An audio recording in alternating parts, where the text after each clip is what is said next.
Now, I'm actually very surprised to say that, so this is the first big event that we've all had face-to-face, this many people in the one room. And I was looking at the agenda when I was preparing for our conference today, and after everyone's presentation, the guideline was 10 minutes talking, 10 minutes Q&A.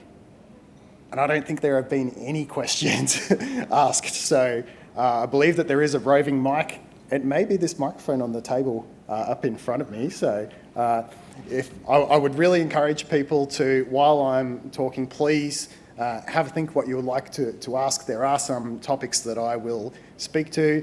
So you can ask questions on that, or you can ask any other energy and carbon related questions. So look, we're here face to face. Let's interact face to face. I've done plenty of presentations over the past 2 years on Zoom and on MS Teams, and people have asked plenty of questions in the chat on there, so clearly not afraid to ask questions on there. Please don't be afraid to ask questions while we're here face to face. Let's make the most of it. So the Energy and Carbon Program. Question, is this how I advance the slides? Yes, all right. I've been wondering what to do because people who have been presenting before me have been saying, next slide please, and I thought, that's not right, surely there's a way to actually control it yourself, so I found it. So what does the Energy and Carbon Program do? Well, we're about developing a shared understanding about reducing emissions, particularly in the areas of electricity, fugitive emissions from wastewater treatment, and in carbon sequestration and offsetting, and optimising energy use, not just for emissions reduction purposes, but also for optimising our energy costs, and working collaboratively to achieve those things. We've got members from every water corporation, and we operate together with the IWA, the Institute for Water Administration, Energy and Greenhouse Special Interest Group, which actually predates the IWN program by a long way. And essentially the way that it works is that IWN hosts projects, whilst the IWA SIG group is more about the meetings and the networking and the collaboration. So the graphic on the right-hand side of the slide there shows where Victoria's emissions come from. And above the line, the largest source of emissions is energy use. Surprisingly, waste is actually one of the smallest sources on there, but clearly we work in the waste sector, treating wastewater and dealing with biosolids, and so we're a big part of those waste emissions, and we're in the box seat to manage those. Below the line there in the green section, we've got land use change, and so that includes removal of vegetation as well as growth of new vegetation, and we've got capacity to make positive improvements in that space. So some highlights that I'm going to talk about: carbon sequestration and offsetting. You may not all be aware, but a new statement or an updated statement of obligations for emissions reduction will be released shortly, and that's going to implement or impose our mandatory targets for the year 2030 and also for the year 2035. So by 2030, 9 out of Victoria's 18 water corporations are going to achieve net zero emissions, and everyone else is going to achieve it by 2035. A significant portion of our emissions are unavoidable, and those are our Scope 1 emissions from wastewater treatment. I'll speak a bit more about that. We recently did an electricity price forecast for our upcoming price submissions so that everyone uses a consistent methodology and assumptions, and I'll also talk about hydrogen. So firstly, carbon sequestration and offsetting. So sequestration is the removal of carbon from the atmosphere and storing that in vegetation and in soils. So we can do that through tree planting and other types of biomass generation, and storing more carbon in the soil, either in the roots and the biomass of the vegetation or in biochar, as was discussed earlier. So by 2030, the Victorian water sector will be offsetting approximately 450,000 tonnes of carbon each year. That's a huge amount of carbon. So it's very technical and challenging in terms of how we deliver those projects. It's more complicated than renewable electricity, which is the first part that we've been working on, and we've had a lot of success in the renewable energy space. So we're working on a potential Victorian water industry sequestration partnership program to cost effectively deliver bulk offsets, ACCUs, so ACCUs stands for Australian Carbon Credit Units, and streamline the overheads associated with delivering those projects, and also diversifying our portfolio so that we get a mix of different projects on the ground, and that we manage the risks to those projects, such as fire, flood, disease, drought, etc. So wastewater fugitive emissions are generated throughout our wastewater collection, treatment and reuse systems. There are two different types of carbon emissions from that process. Methane is the one that people most commonly think of, and there are facilities at various places across the state that actually actively produce methane, and we collect that and we put that through engines to produce electricity and to produce heat. But the one that a lot of people don't know about is nitrous oxide, and that actually comes from the nutrient reduction process. So when we're treating ammonia and nitrogen, that process releases nitrous oxide gases, which is a very potent greenhouse gas, and at the moment, something that we can't avoid. So we've got a project going on with Water IRA and the University of Queensland to prepare a state of knowledge report on fugitive emissions from wastewater treatment. And these are a couple of graphics from a recent report that illustrates the biological and the chemical processes by which methane and nitrous oxide are produced in wastewater treatment processes. Now, I'm not a process engineer, I'm not a chemist, so I don't pretend to understand everything that's going on in these graphics, but there are some very important learnings for us to take from this project, and especially when we have very long-lived investments in our wastewater treatment plants. So in the future, when we're looking at upgrading our plants or making process optimisation changes, we need to be confident that that's going to deliver a better outcome in terms of the emissions from those processes. And I'd like to thank James Lloyd from Melbourne Water, who's representing IWN and the Victorian Water Corporations on that project with Water RA and University of Queensland. So that report should be out by the end of this year. Keep an eye on the IWN news and the Knowledge Hub. So just recently we engaged Schneider Electric to prepare an electricity price forecast for the whole of the Victorian water industry for us to use in our upcoming price submissions, so 2023 to 2028 price submissions. And this was to address a problem that we had in the 2018 price submission process.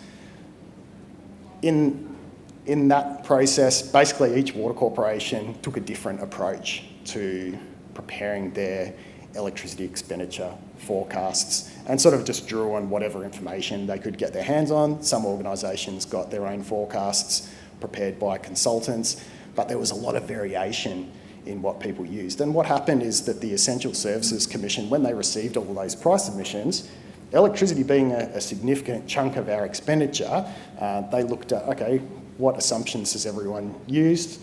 And the ESC being the ESC, they found who used the cheapest assumptions, and then they said, well, everyone should be using that assumption because it was produced by a consultant, and unless someone's going to take us on and challenge that, that's what everyone should do. So we didn't like that as an industry because we had to crunch down our budgets when we didn't believe that our expenditure would be that low. And the ESC didn't like it because they were sort of in this adversarial role. So this time around we thought, okay, let's get this one forecast produced, everyone used the same thing, then that way the cherry picking that might happen at the ESC level won't happen. We went and consulted with the ESC about that process, and they said, fantastic, we would love that. That would actually greatly reduce the amount of review that has to happen at the ESC side of things. So they are highly supportive of this, and as we recently presented to the finance and the energy and greenhouse special interest group meetings, everyone should be using this forecast in their upcoming price submissions so that we do manage to achieve those outcomes with the Essential Services Commission. So IWN and DELP funded this work that was prepared by Schneider. Schneider also happened to be the contracts manager or the energy advisor for DTF's, so the Department of Treasury and Finance's state purchase contract for electricity, which we are all mandated to transition to if you haven't already. So they have really good understanding of what the cost structures are within that contract, and so we have very high confidence in what they've delivered to us. Hydrogen. So this is a very exciting and topical conversation that I think everyone has been having across the sector for probably the past 6, 12, maybe more months. And the water sector is clearly in the box seat in terms of having a role in hydrogen. So green hydrogen, which is produced through electrolysis of water. Clearly, two key inputs to that, renewable electricity and water. And if you look at these other shades of hydrogen on the slide, they all need water as well. So we are already getting approaches from hydrogen production proponents saying to us, hey, can we work with you? We need water. Do you need green hydrogen? What role does the water sector want to play in the hydrogen space? So looking at this graphic here, you can see the water on the left-hand side there and the electrolysis. Up the top there, we've also got oxygen as a byproduct.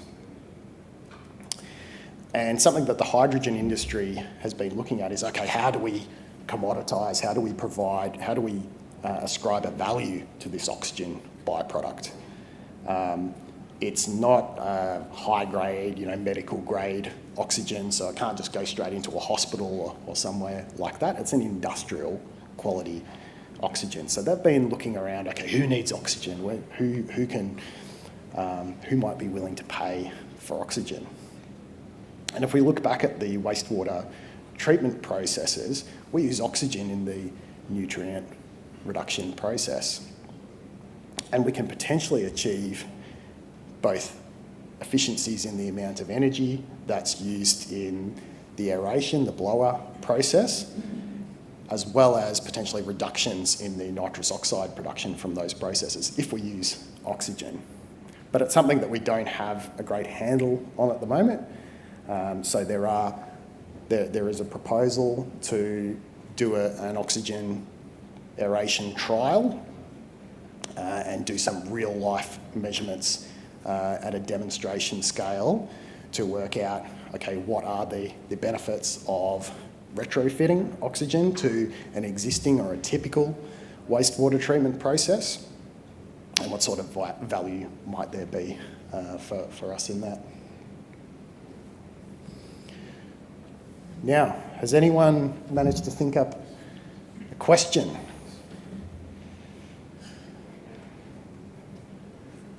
Crickets. No?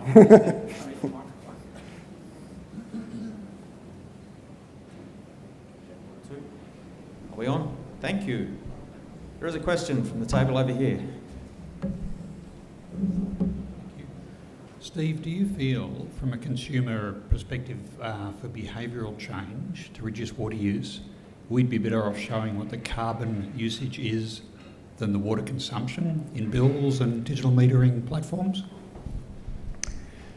So interestingly, when we look at the services that we provide, typically water is actually very low emissions, and especially with us switching to 100% renewable electricity, in most cases the water supply side of our business will actually be very close, if not zero emissions from 2025 onwards. So when we're talking about customers consuming water, we can actually get that part to zero emissions relatively easily because it's already, the emissions are all in the electricity side of things. We can switch to 100% renewable pretty practically, get that to zero. The sewage side of things is a lot more complicated. Obviously, we use a lot more energy, so there's a lot more cost in bringing that side of things to 100% renewable. However, it's those Scope 1 emissions, the methane and the nitrous oxide from the wastewater treatment processes, which are really difficult to reduce. And actually, something that I should have mentioned is, at the moment, the accounting methods for those fugitive emissions are a one-size-fits-all approach. They don't recognise the real process performance. So part of the State of Knowledge report will be trying to build up that evidence base to say, hey, there are ways that we can measure and demonstrate the real emissions performance of our processes, and that will then enable us to take the benefit if we do, if we can reduce our emissions below that one-size-fits-all standard emissions accounting outcome, then we can actually take the credit for those reductions, drive that down, and then that also drives down the amount of those unavoidable emissions that we need to sequester and offset. Right, thanks, Steve. One from the audience on Menti: is green hydrogen for recycled water looking to a better option than the third pipe schemes with low cost benefit? Yeah, it's a great question. At the moment, hydrogen, it doesn't matter which one of those shades of hydrogen we talk about, none of those are commercial at this point in time. But there will be a time where that changes and there will be a sudden increase in interest in developing hydrogen facilities. It really is a really important part of the decarbonisation pathway for globally because it will replace a number of fossil fuels which currently can't be replaced with zero emissions renewables. So, for example, heavy haulage, marine transport, aviation, that sort of thing. So at the moment it's not commercial. However, the volumes of water that could potentially be in demand when we're talking about green hydrogen production are very significant, far more significant than what our third pipe residential recycled water customers will consume. So if we're trying to pursue zero waste, 100% water recycling, green hydrogen production could actually be a really good source of demand for our recycled water. Okay, any other questions from the audience? Because I've got one on Menti. Where? There's one over there. Oh, way over there. This is where I get fit. Work off those COVID kilos. The other thing too is with these glasses, I can't see you. I can only see what's in front of me. So let me take that one. What was the question? the stage lights are very bright as There. well. Yes. Thank you. Hi, my name's Sarah Last from Southeast Water. Thank you very much for your presentation. It was really informative. I'm just wondering how our desalination strategy for using electricity to generate potable water from salt water works in with the hydrogen strategy, and is there a kind of conflict between those two? That's probably not a question that I can answer. So when you talk about desalination strategy and hydrogen strategy, the water sector doesn't have a hydrogen strategy. So you may be referring to the Victorian hydrogen strategy. Yeah, look, the two things don't really talk to each other, I don't believe, but I don't think that there'd be any conflict. Okay, one from Menti is, what is the greenhouse effect of NO2 compared to CO2? testing my knowledge. Okay, let me think. So methane is about 28 times the intensity of carbon dioxide, and I think that nitrous oxide is it's in the 100. It's over 100. Can't remember the number off the top of my head. So, 300. Oh, thanks for testing me. It's like a virtual auction. Do I hear 400? All right, 300 it is. Thank you very much. Any other questions from the audience here? Now I can see I've got my glasses off. Yeah. All right, I've got a couple more from Menti. This one's been upvoted a couple of times. You mentioned electrolysis as a likely method for producing hydrogen, as methane is being produced regularly. Are there any pyrolysis schemes in place or planned? Pyrolysis schemes? Yes. Yeah, absolutely. I can briefly mention Barwon Water's Regional Renewable Organics project. Barwon Water, working with, I think it's 6 of our local councils, we're looking at developing an organics processing facility at our Blackrock Water Reclamation Plant using a few different technologies. So anaerobic digestion of commercial and industrial food organic waste and composting of the solids out of that process, as well as pyrolysis, or what we're calling carbonisation of FOGO or food organics and garden organics from curbside collection throughout the municipalities. So that had produced that wonderful biochar that Aravind was talking about earlier, but a slightly different type of biochar, I suppose, to that would be produced from biosolids or sewage sludge pyrolysis. Are there any others from the audience? Because I've got some more on Menti. Okay, last one from Menti. I think we've got time for one more. What quality of recycled water is needed for hydrogen production? Is it Class C or something better?